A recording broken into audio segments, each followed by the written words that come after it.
Hi everyone, my name is Eva Coles. I am a junior psychology student here at A&T, and this is my kind of review on the documentaries that we were given to watch and to assess as the inclement weather assignment.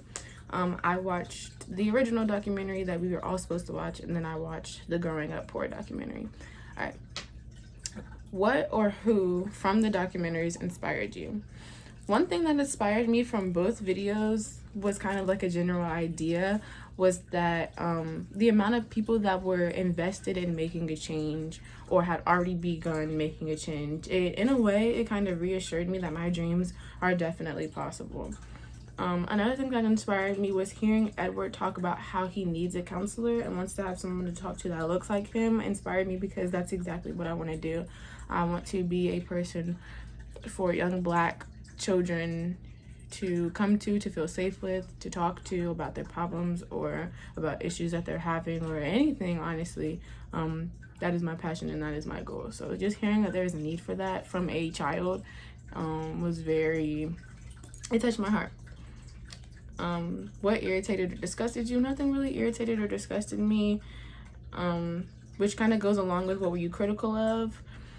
I think it's just because of my own personal naiveness or not knowing, but I was kind of confused or critical of Candace Owens' motives. I think that there's such a horrible connotation surrounding the MAGA movement that I just cannot see a Black person wear it and think that they're in their sane right mind.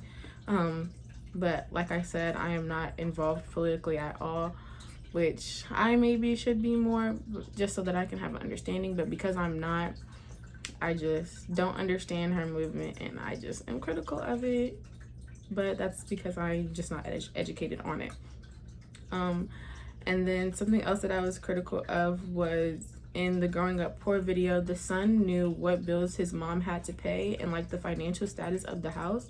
And I'm not sure of their personal situation or how much they can hide from their children in situations like this, but I just feel like Edward and those, I don't remember their names, but the two young Black girls, they were too aware of their financial situation to where it wore on them mentally, and that just kind of brings the psychology in me out, and I'm just like, what are these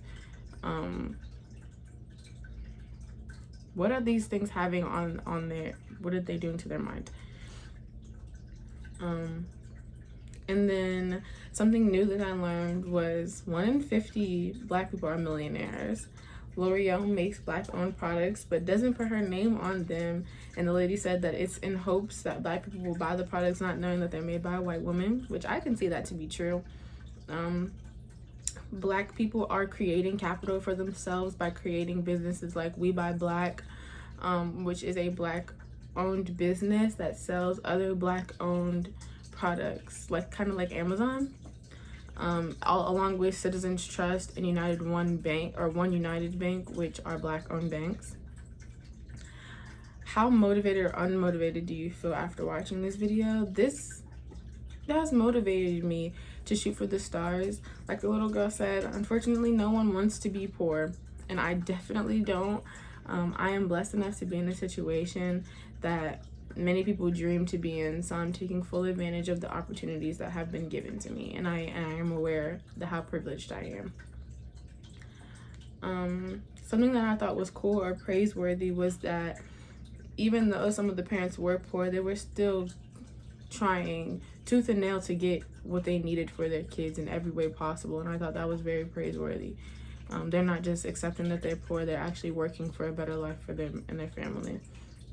Another thing that I think is praiseworthy, specifically in the house where Edward lived and then the two young Black girls, is the sacrifices that everybody in the family was making. The little girl said that she will sleep on the floor for the sake of her mother and her sister. The young Edward said that his oldest brother, his 15-year-old brother, had to move out and go live with somebody else because there wasn't enough room in the house. Like, these are sacrifices that I personally can't imagine making, and that I now know that somebody out there has to make for the sake of their family and for the sake of their family's happiness. And that's just really, It's really informational, and it takes a lot when you're in a situation like that. And then another example was when the black family with the 2 daughters went to go get the food bags. The lady offered them 5, but they were like, no, I only need 3, because there was only 3 of them. Like, so many people in that situation would be greedy and take the extras just because they're poor and they're in a situation, but they weren't, because they know that there's other people that probably need it too, which was very that touched me. What has the U.S. gotten right and what has the U.S. gotten wrong?